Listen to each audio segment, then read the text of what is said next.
Well, guys, it is the end of the ball season, and don't forget about us at the Voice of College Football, the West Virginia channel. Hey, Coop, what's up?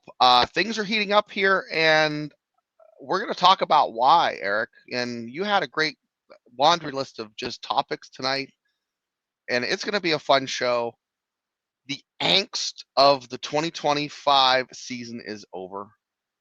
There were a few good wins.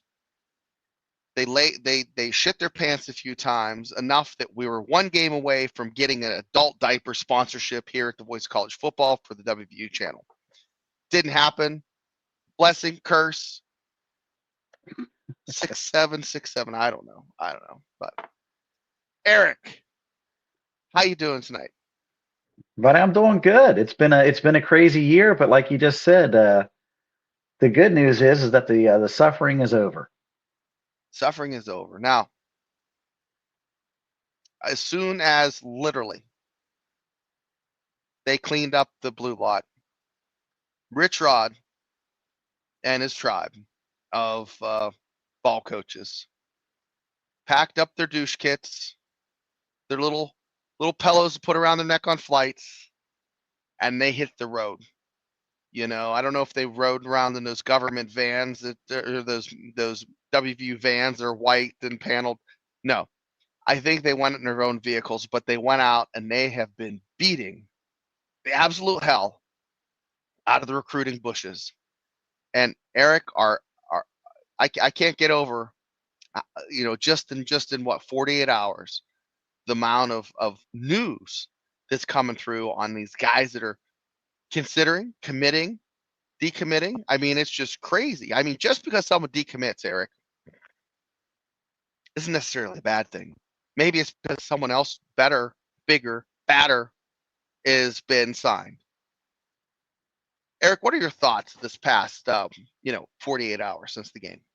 Oh my goodness, this is crazy. So I'm gonna backtrack just a little bit. Going back to the game, don't need to say a whole lot about it. I think it's been gone over with a fine tooth comb by everybody. But the notion that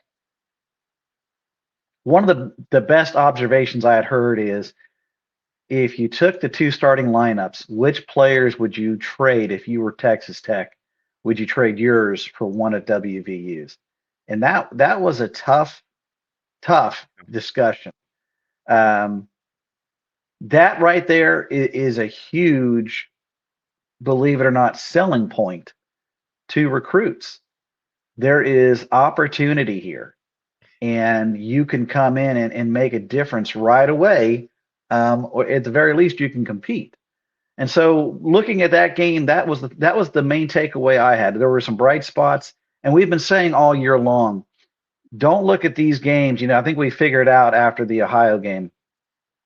Don't look at each one of these games as concrete. This is where we are. It was more of a matter of let's figure out what we got, where we can take what we have and build for the future. Mm-hmm. That was more evident than ever on Saturday.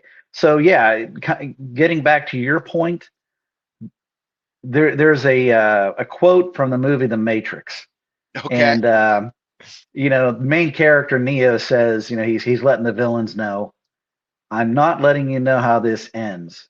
I'm just letting you know that this is beginning.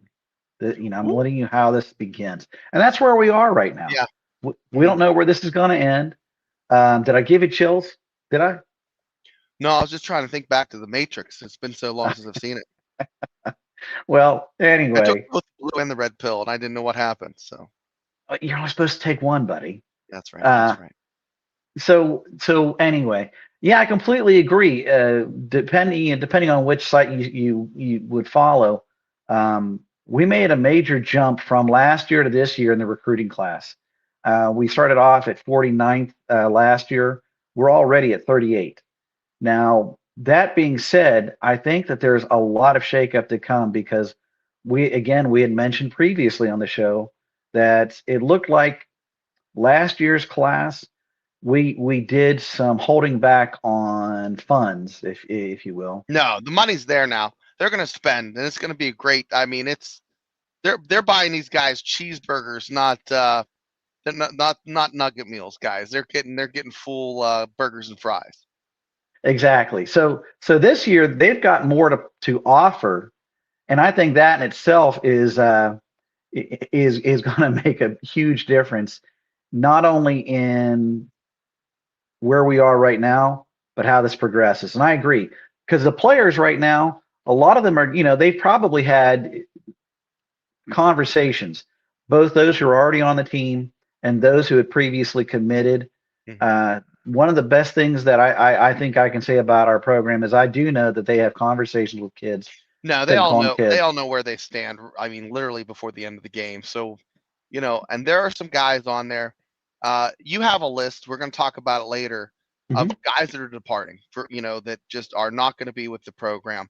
But before we get too deep into it, I want to go through some hot news that came through within the past hour or so. Let's go to the chat real quick. WVU needs a major money investment in O line and defensive backs. Ronald, it's coming. It's coming. It's not going to be Venmo, but they're gonna be getting it. So this cat is from Nazareth, PA, and his name is Falzone. Falzone. He's a QB, 6'5". This kid sounds like he should be an extra in The Sopranos or maybe on Batman or something. Uh, plays in Lehigh Valley football. Um, he decommitted from Auburn, sniffed Virginia Tech a little bit. Rich Rod is bringing him in. This guy might be legit dual threat, baller that West Virginia needs. And I'm going to go through it real quick, and then we'll get back to some of the guys are leaving. Hit But me. yeah, okay, you ready? So as I said, so overall in the 2026 class, he's the 19th quarterback nationally. The 10th best player, excuse me, in the state of Pennsylvania. I'm still nursing the bug, but his size and mobility make him a monster, and he's an intriguing prospect for Rich Rod's offense. Okay, he's rated as the number 7 dual threat, legitimate dual threat quarterback. The fact that he's that long and has that length, athleticism, downfield vision, and he can make plays off of broken plays. Now, Shane, can he throw the ball? Well, he has really good intermediate and deep accuracy. So, Rich Rod, we know, loves these QBs that can extend plays, give defenses fits, and force the opponents to account for not only the pass, but the run when they crash that pocket. Falzone fits this better than anybody that West Virginia currently has or has targeted in the past couple years. So he's also a physical runner. So imagine BYU's quarterback, but 6'5" and a strong frame. Okay. I talked about who's been sniffing, who's been basically giving this kid flowers trying to pick him up. He's a junior. Okay. Originally committed to Penn State, flipped to Vatech, then said, okay, Auburn's where I'm going to go. Now he's back on the market. Well, you can't blame the kid. He's young. And I think he wants to play closer to home, but we'll get to that. Now, with Auburn's new coach, Alex Kalesh, there have been talks that he's been going, talking back and forth with this new coach, but I don't think it's enough to get him in the door. Here's why. West Virginia makes a great argument for getting this guy. Eric, he's immediately has an opportunity to compete. I think he's better than Fox. So the quarterback room lacks depth for sure. He's a perfect fit for Rich Rod. He's like a Denard Robinson. Okay. Now, touched on this a little bit. Regional proximity. He's like southeastern PA. He's got to play closer to home. It's a hell of a lot closer to Morgantown, to his home. than Auburn or Blacksburg if he wants his family to come watch him. And then also, West Virginia is just burning barns trying to get these kids in the door. They're being very aggressive. And, landing this guy would put West Virginia in the top 15 or 20, which you're going to talk about. That would put them in the top 20 if they land this kid overall. Now, there's also talk, kids, wait and hold on here. A big boy named Deshaun Woods. He literally, I think he's a burger shy of 320. What's this guy weigh? Let's see. He's a JUCO class of 2026 signee from Butler Community College. And he's the second JUCO offensive line prospect this year. And Ron, you were asking for it. Rich Rod's delivering. That makes 35 commits as of this show. There might be 35, 36, 37. No, because they're coming in over the next week. Keep an eye on I'm going to keep an eye on this for you guys, but you guys need to help me too. If you see something, let me know. Eric, what are your thoughts with just that? So there's some other guys that are in the mix. There's a guy named Parks, the 6'5", 350. This kid was from was he from Poco? Nitro. He's from Nitro. 6'5", 350, man. That is a huge human being. You can imagine that seat in that car that has to hold up that frame. And just imagine being a defensive lineman trying to get through that. So some guys have them listed at 6'5", 310. Some have them listed at 350. Just don't list them late for dinner. That's all I have to say. But he decommitted from Florida State. Mm-hmm. Eric, that's my update just from some news I saw before the show. And you know what? Those are two huge stories right there on their own. You could spend half the show talking about those two guys right there. Mm-hmm. And it's funny because it lines up. We were talking before the show, and we were talking about players that are leaving and how do you fill holes and how do you build depth? Because West Virginia this year, we had the worst luck, one of the worst teams in the country when it comes to injuries. Mm-hmm. We were talking before the show about Texas Tech had something like 8 players in the combined list of injuries, right? Doubtful, and then questionable. And we had twice that many. And more of ours were on the, injured that they were definitely not going to play. And, Texas Tech really had a lot of guys that were, that wasn't the case. They were injured. There are teams in high school that have fielded teams this year and played games with the amount that was on the injured reserve roster. We're talking 18, 19 guys. They're playing ball with 18, 19 guys. That's almost your entire roster being lost. And not to mention just the pocketbook bursting with the amount of money that you're spending these guys that are on the, the injured and the sick and the hurt feelings list. I mean, that just breaks your heart because today's day and age, I'm talking shit because we all know of a guy named DeVries that played for West Virginia's basketball program. I'm not going to mention his name, DeVries.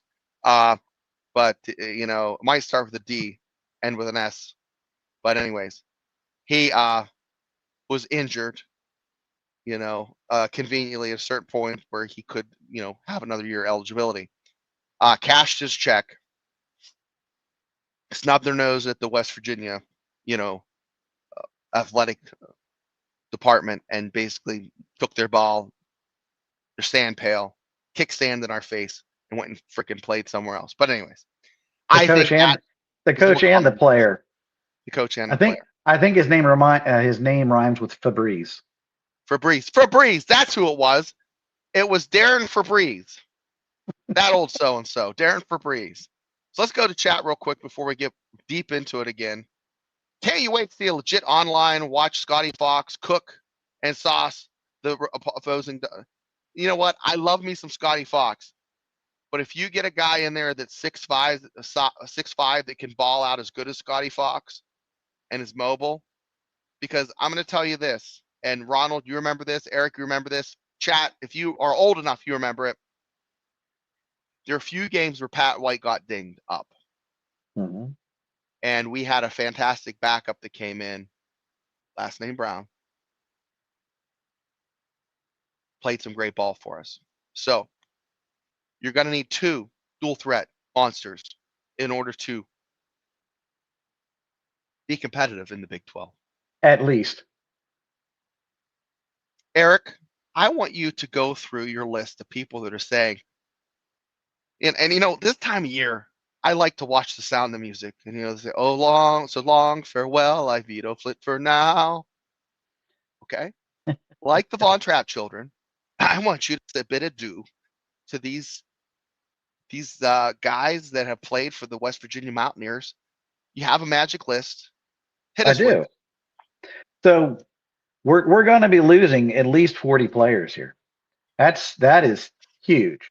So when you're hearing about us having so many incoming players, well, half of that is because forget the ones that probably aren't going to have a future with this team, but we'll wish them the best and they'll have a career somewhere else.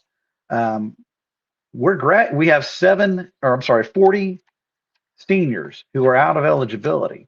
So we're going to miss a lot of these guys, but I'm just going to go through some names. I'm going to pick them out at random, but I'm going to start with defense. So Jamori Robinson, um, I know it didn't pan out huge for him, but that was somebody we were counting on. Also represents a lot of money that'll be coming available in the NIL. Michael Coates, and really I think almost our entire secondary, but Michael Coates in particular was probably our most talented of the DBs. Um, we'll be missing him for sure. Um, Jordan Scruggs is another one in the secondary. Uh, there's just so many in the secondary. I mean, like I said, it's almost the entire I think it is the entire secondary is leaving.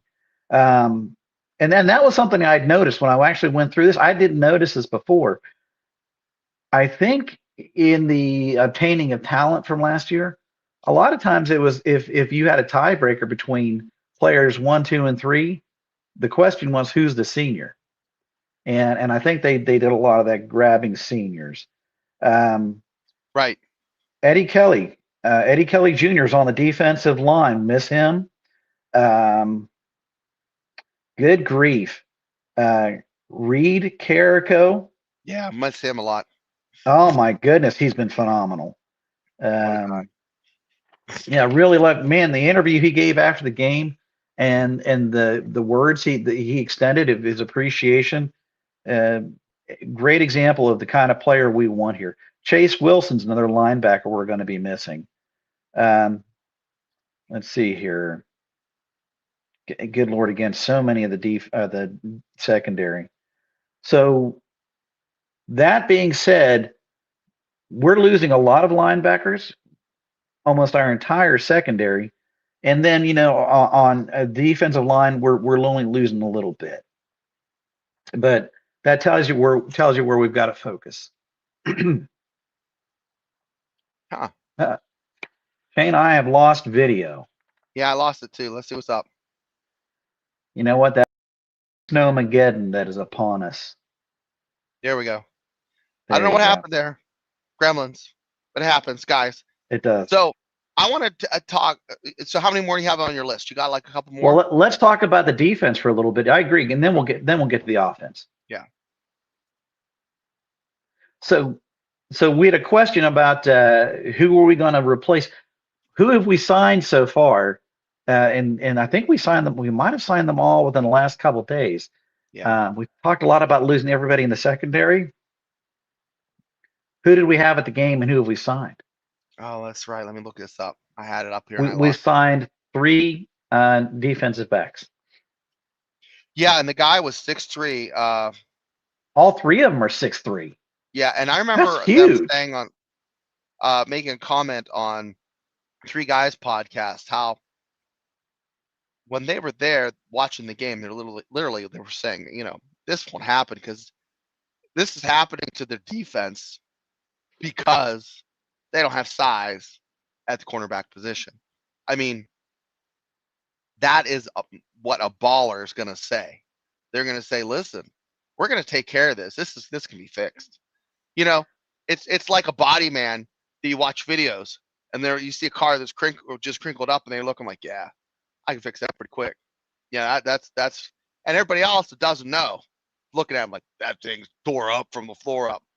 Before you know it, they got the Hellcat rolling, burning tires. Ooh, and that's what's going to happen. These D-backs see that. They're like, yeah, I can fix that. So I'm what going did to we come up with say? like that. What we said, like the the best scenario for getting recruits in is you're a program that is the top dog. You're in Ohio State. You're in Alabama. You're Georgia. You know, it's easy. The next best scenario, you're a team that is on the cusp. And if you get the Yeah. right players, now you get to that. You can elevate. Even if you don't get to the top tier, you're going to elevate, and then you just keep building. That's something else we're going to see with these classes. You get one or two of the right recruits, and others in that same position, they're like, you know what? I could go join up with that guy. We could have something. And I think that was one of the best things about getting Kevin Brown, but we'll get to that in a bit. So Yeah. we said secondary. So again, we're talking about this is how this starts. We had an obvious need because everybody's gone. Not only we get a need filled, we got it filled with an incredible level of talent coming in at great height. At least one of those guys runs, I think, a 4.4. I mean, they got some speed and height. You're talking NFL, build Right. secondary. So linebacker, I actually feel pretty decent about what we have. I'm loving the idea that Ben Cutter's he'll probably be starting for us. But I would like to see us get some more linebackers. Any comments from you on that? No, I haven't looked at the linebacker. I literally been sick as a dog. I haven't looked at much of the list other than today. Like I didn't go to Thanksgiving with my parents. I just sat there and ate half a pineapple and watched The American Revolution by Ken Burns, 10 hours of it. So Mm. like and now I'm on the back end of just like not having a voice and like dry cough. So Well, uh that's guys, that there. it's going to get crazy though cuz Rich Rod's going to fill this squad with speed, athleticism. If he can't get size, he's going to get lanky guys he can add size to. Rich has always been good about it. And Shane, excellent observation. Uh, Speed kills, and Rich has always known that. We're going to have size, especially on defense. That's where he likes to clog up that middle, and Mm-hmm. then he's going to fill in with dynamic players, the bandits, and safeties. You're going to spur. I mean, you're going to have key anchors, and then you're going to have those pieces moving around. We blitzed 50% of the time this year. Did you know that? I didn't know I that. That's a lot. Well, there's a reason. I've talked with a bunch of my friends, and do you realize? And nobody knew. And the reason we didn't know, because we couldn't make much of an impact with it, with our blitzing. We couldn't. And quite honestly, everybody, all my friends, because they like to pick on the secondary, because that's where the play gets made. They see a receiver making a big play, and they're like, "Oh, the secondary is terrible." I'm like, the secondary is not that bad. They're really not. Problem is, we can't get pressure on the quarterback. I think and that's a shame because in particular, like I said, um, Carrico, one of my favorites. He will go down in the annals as one of our best. But we're going to get better players and we're going to get more pressure on the quarterback next year. Who else did we say? I mentioned defensive line because we're losing a number of those guys. But you were saying before the show, who'd we just pick up from a We just JUCO? picked up a monster offensive lineman. Let's Huge. huge guy. Who else? We picked up two offensive linemen just in the past 24 hours. Well, the Um, offensive lineman or defense? Who was the defense? I forget his name, but we picked up a defensive lineman. We were talking about. right. Like you said, he is huge. Now you were talking a little bit about. I see this in the NFL too. Secondary can only be so good. It's like lighting a fuse. Okay, you light a fuse to a bomb. You have what, 3 seconds, 5 seconds, whatever your fuse is. If your fuse is that long, it doesn't make any sense. You don't want to give, and the bottom line is, and this is what I'm tying up here. Your secondary and your line, they're like a vice. And they call it coverage sacks for a reason. That means the coverage is so good that the guys on the edge get to the quarterback. Same is true for the guys on the edge. Guys on the edge have to put enough pressure so these guys don't run around like, you know, like a chicken with their head cut off. And eventually, a good quarterback's going to find somebody, or a good receiver is going to, make a break. You just can't have that happen, kids. You can't have that happen, and it happens a lot. I don't think that now. That's not a Zach Alley thing. It's not a Rich Rod thing. It's a talent thing. Now, let's go back to the whole reason we're excited about this year. Rich Rod started recruiting months upon months before he got to last year. Last year, literally, it's like trying to go out and buy groceries for Thanksgiving dinner at 12 at night when everything's closed. There's not a 24-hour Walmart. You can only get so many things at Get and Go, or the Dairy Mart, or whatever else you have around there, Speedway. It's limited. Like Chef Boyardee ravioli is a lot different than getting a sack of potatoes and some steaks. Okay, so right now, getting some steaks, getting some eggs, getting some heavy big boys that are athletic. It's happening, Eric. I feel it. I'm so excited about this season coming up. And we got our teeth kicked in, and everybody's like, "Oh, it's the worst loss." And you know what? It's the worst loss, but literally, you just made it through a terrible season where you didn't have enough. The only thing we can relate it to is when the basketball team played with a handful of guys, and that's the only situation I think was worse, because he didn't have an opportunity at all to even field a team to practice like a month before the game, or a month before the season starts. Mm-hmm. Rich Rod went out looking under rocks, going back behind the Get and Go over there in Granville, or what is that? The Dick's over there. See if anybody working at Dick's is athletic. I mean, that's the type of shit Rich Rod had to do. Now, his boys are out there. It's kind of a blessing they're not bowling too, because he's out there beating the bushes. Say, hey, guess what? I got money.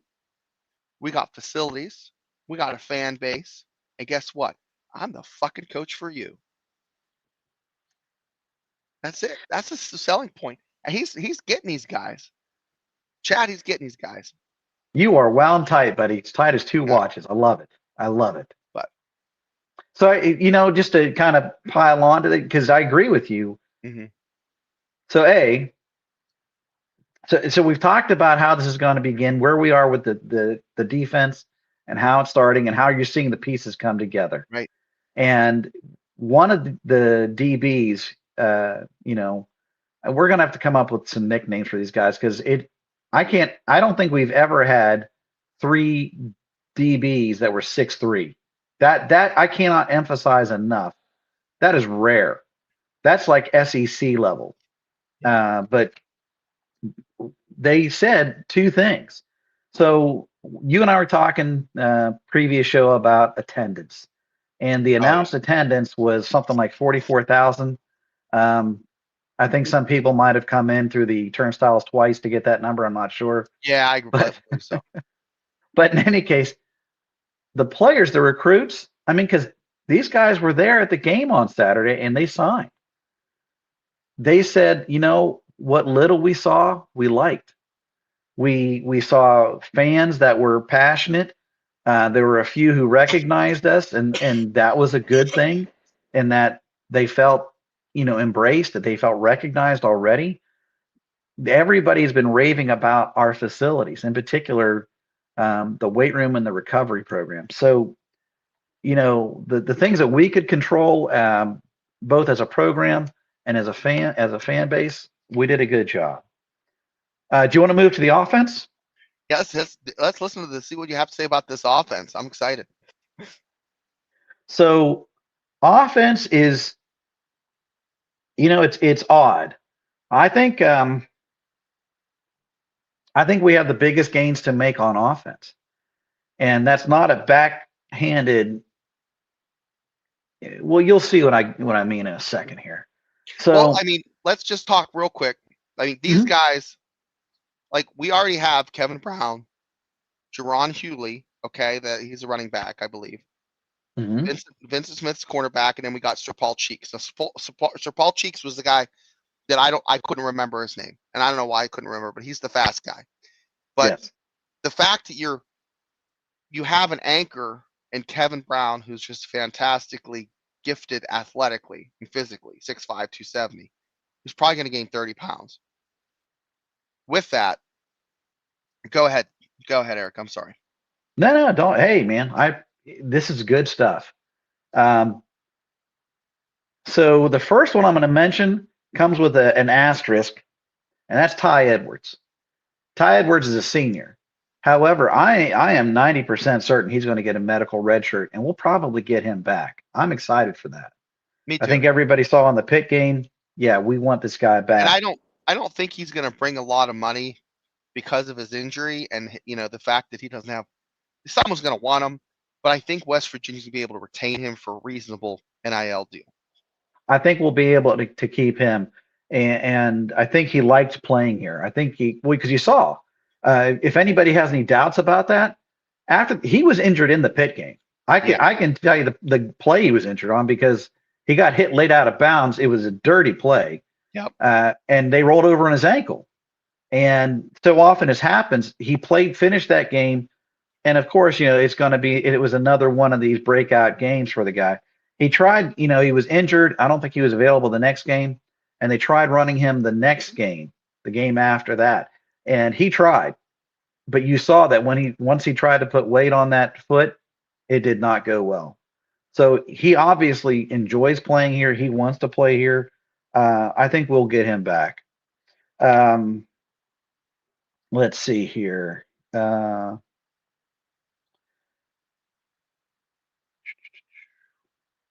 Jaden Bray. Okay. There's a guy that was coming on strong, but again, like Ty Edwards, I think we got a great chance to get him back. I'm pretty sure he was injured. And that's good that you mentioned that because I wanted to tie in and answer Ronald's question. Was it Ronald? Was that WVU fan 13? Hmm. Uh, you know, I think Bray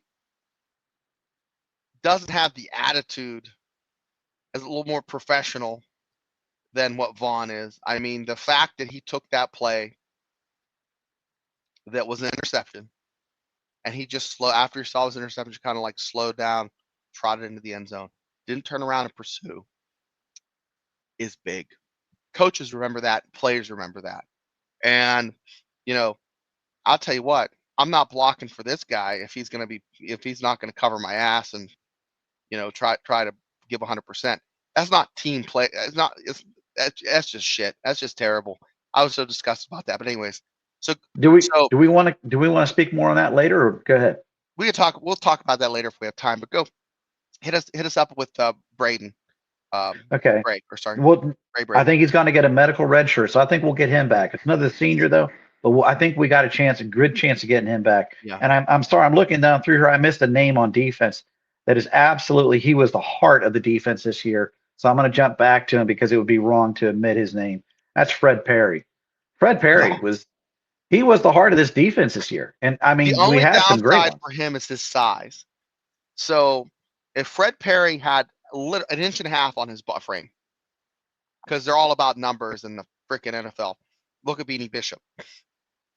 He did well, but his size.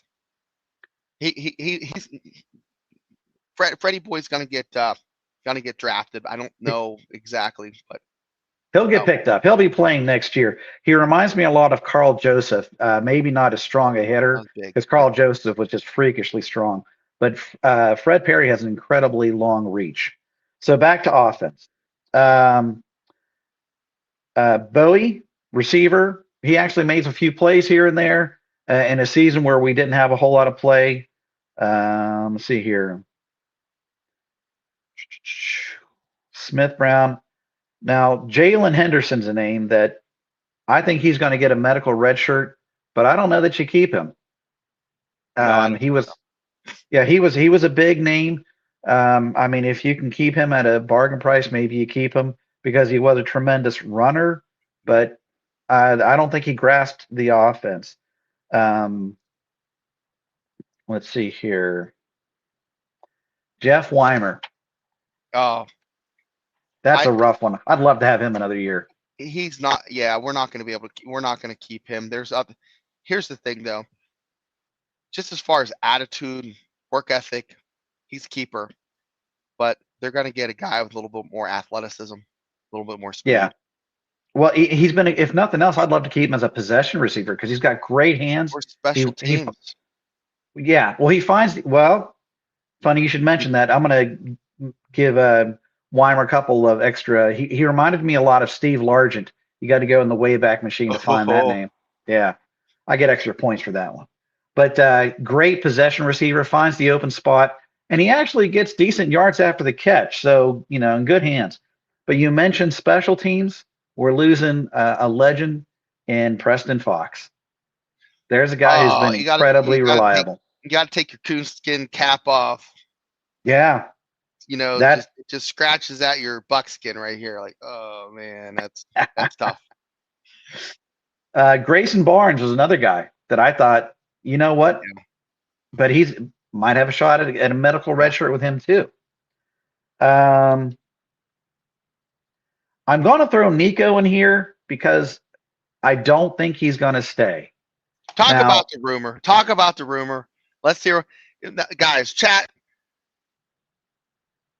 There was a rumor, and Eric brought this up that Pitt offered Nico something like $4 million to play for him, and if he turned that down, he is like in the Mountaineer Hall of Fame because that takes a hell of a you know moral character to turn down that kind of money, even as to play for the Pitt Panthers. Uh, you could give me $4 million and $1 million of it in fuel perks at Get and Go, and I'd still tell you no. yeah, I don't know how true that is. We talked about that earlier. The notion that that's probably clickbait. But Nico is someone who is recognized, and I think he's going to have a lot of offers. The thing that you don't know, at least I don't know. I mean, there's plenty of people who do. Uh, Nico looked incredibly slow in this offense. Now he looked like a better runner in previous years. So was it a matter that he had an injury that was holding him back and preventing him from being a better player because he did get surgery, He or is it gained just a some weight. matter? He gained some There you weight. go. He had that dad bod. It looked like me 5 years ago when I took my shirt off at the beach. It's like, is that a swan floaty toy? It's no, it's all Shane.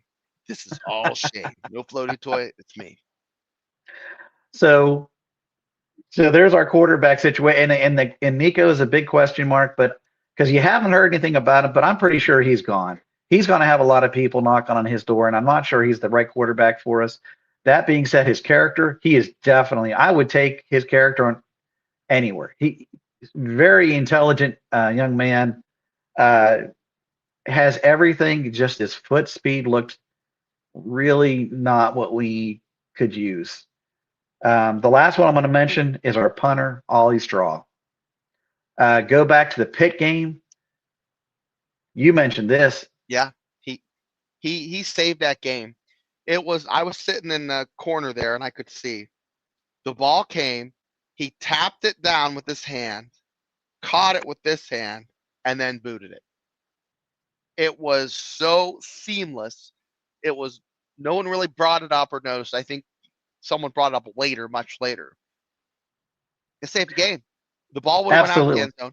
That kick went exactly where it needed to go, pinned them down, flipped the field, and the Mountaineers were able to, hang around. Shane, and I think you just nailed it. It was such an athletic looking play that it was just the kind of thing that it was easy to dismiss because he made it look effortless. But yeah, definitely would have been a safety, and we would have had to kick the ball off from our own 20, or not 20. But in any case, he's probably there's a handful of people you could attribute that win to. He's one of them. Yeah, So that was the one call that no one really made. Like I didn't hear it when I watched it back. It was fantastic, guys. Watch it back, guys, if you see it. Yep. it's on the highlights. It's been on a number of the highlights. So one of the things I was going to mention is that our whole offensive line.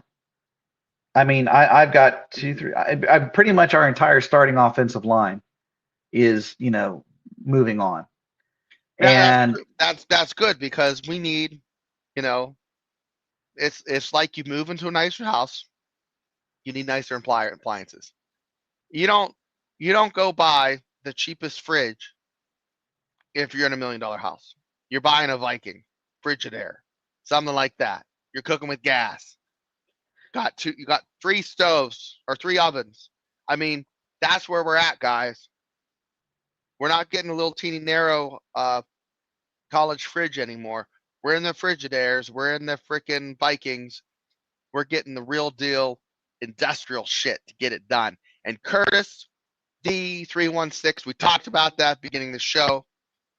Peyton Falzone, what a great name. I mean, every pizza joint is going to name a calzone called the Peyton Calzone, if he becomes a Mountaineer. Just think of that. That's fantastic. You got your own calzone. Eric, do you have a calzone named after you or anything? no, I don't even. Not even a peanut butter and jelly sandwich. No, I don't. No. That's crazy. So the offensive line, losing all of them, I mean, that's going to get a lot of reaction from folks. It's going to be good and bad. I know that's where we had probably our biggest problems because, we just couldn't run the ball consistently. Problem is you're starting from scratch again. So the notion that we're getting Kevin Brown, that is huge. And that's one of those building pieces we were talking about earlier, because once you get somebody of that caliber coming in, other guys who are of similar caliber will want to join up too. Like Deron Parks, the in-state guy. If they can get him out of Nitro. And where was he signed? Where was he committed to? Florida State. Yeah. That's a good get. So yeah, offensive linemen, running backs. I know we got Jaheim coming back. We've got Ty coming back. We've got some good guys coming back, I think, because I think we'll be able to keep them all. But that's one where I think, we mentioned we got that speed back. That's going to be a huge piece. This quarterback you're talking about, Calzone. Yeah. He's another guy that you need to come here because, look, to me, Scotty's our future, but you need somebody who's going to push him and challenge him. And like you said, Jarrett Brown, we had to play Rutgers last game of the season. Pat White missed, I think, the only game of his career against Rutgers. And if you don't have Jarrett Brown, I don't think you win that game, and you don't go. You win the Big East that year. That's for sure. Exactly. And it was a BCS bowl game we got to go because of that win. Yeah. So, yeah. So we're building up on the receivers, which reminds me, let's talk about the Cam thing. Do you want to talk about that? Now, if you're a coach, Eric, do you keep that guy based off him being a dickhead, or do you just kind of like maybe get some talent around him, and if he acts like a fool? I mean, when you're doing an NIL negotiation, that has to be brought up. Like, listen, I'm paying premium. I'm going to pay premium dollars for guys that give premium effort, and unless you give effort on all plays, then you're not going to be making what guys that give premium effort get. Just saying. So I'm there with you, but I'm going to throw out some things. I'm not into defending people for doing stupid things, but people do stupid things, especially young men. Believe it or not, I'm going to talk basketball just a second. John Beilein almost quit coaching men's basketball at the collegiate level prematurely. And when asked, he said, because young men make bad decisions. And you know what? He's right. He was right. Uh, Cam is a sophomore this year. That doesn't excuse his behavior. But if it was the kind of thing, it'd be much worse if he was a senior. His behavior is something that, like you said, it's knucklehead behavior, but it's not a violation. It's not where he broke a law. And it's definitely the kind of thing. When he got back to the sideline, he heard about it. He also got sat down on the bench. So to me, you take some actions, you take some disciplinary actions. You make it very clear that, and Rich has already made it very clear, we will not tolerate lack of effort. Do you lose him? Do you dismiss him from the team? I don't think so. I don't think so. Yeah, I think you make it very clear that will not be tolerated. You No. you put some provisions in the NIL deal, and you might even consider. I'd heard one podcaster suggest maybe sit him out for half a game next year. That Yeah. was Mountaineer Paul. That was a good take. Hmm.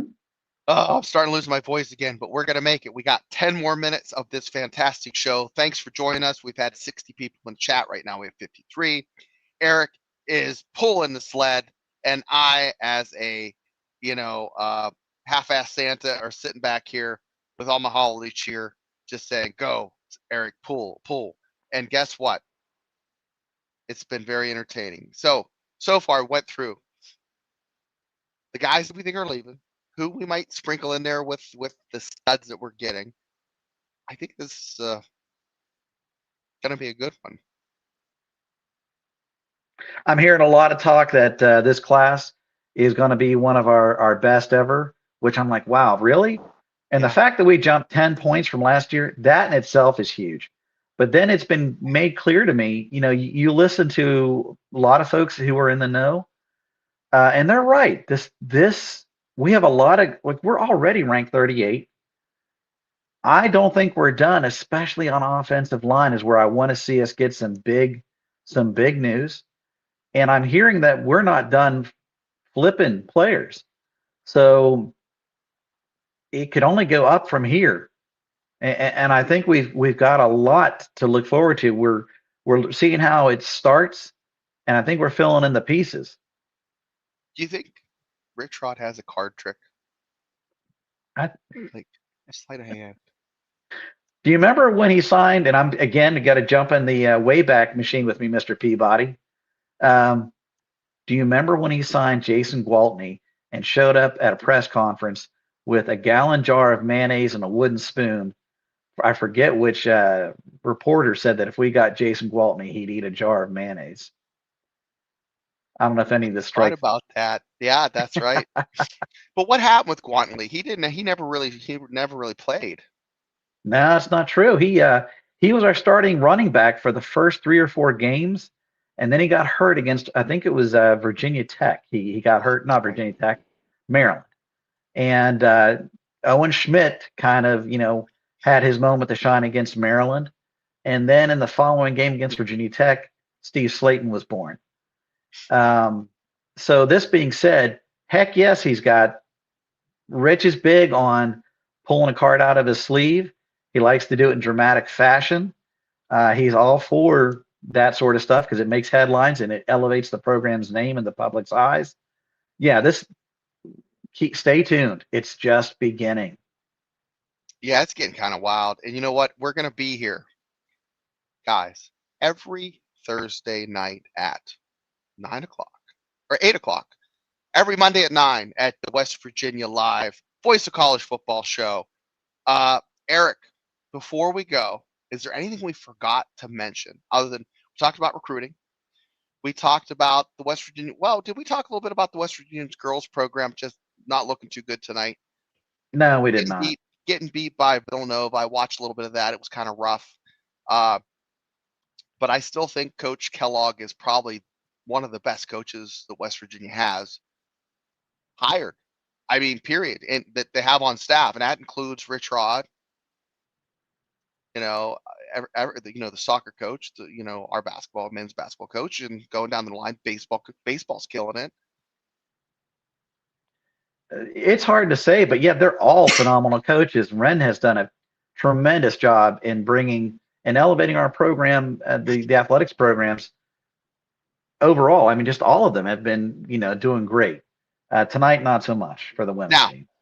to close it out, chat, I'm going to give you a hot take. No journalism. This is just pure Shane, finger in air. This is what I'm smelling. I'm smelling that JUCO bum, I'm not even going to mention his name, receiver, decommitted because, put it up here, Curtis D. Chris Henry Jr. is going to be delivered, gift wrapped by Pac-Man as a swaddled baby Jesus. He's going to nuzzle into Rich Rod's bosom, and he's going to make Christmas magic for the Mountaineers. I don't know. It'd be fantastic. I'd love it. I'd love to see that happen, man. Because I remember watching Chris Henry. I'm sitting in the corner of my seats. Chris Henry making those catches against Maryland and beating them in overtime, and it just makes me kind of get a little choked up, thinking his son's going to be playing as an Ohio State Buckeye. No, come on, it ain't so. But Eric, thanks for tuning in with us and being the co-host with the most. And guess what, guys? We'll see you Thursday. I mean, it's the off season, but this is when shit starts to get real. Rubber meets the road. The guys are out doing the meets and greets, the tummy tickles, the handshakes, whatever it takes. Rich Rod and company are doing it to get a butt in a seat. Get these backfields filled with good running backs. Get the line filled with big, fat, athletic dudes that can jump, run, and skip and dunk and all that shit. That's what it takes to win. And Eric, what it takes to win for us is you and me, vicious and delicious, here every week.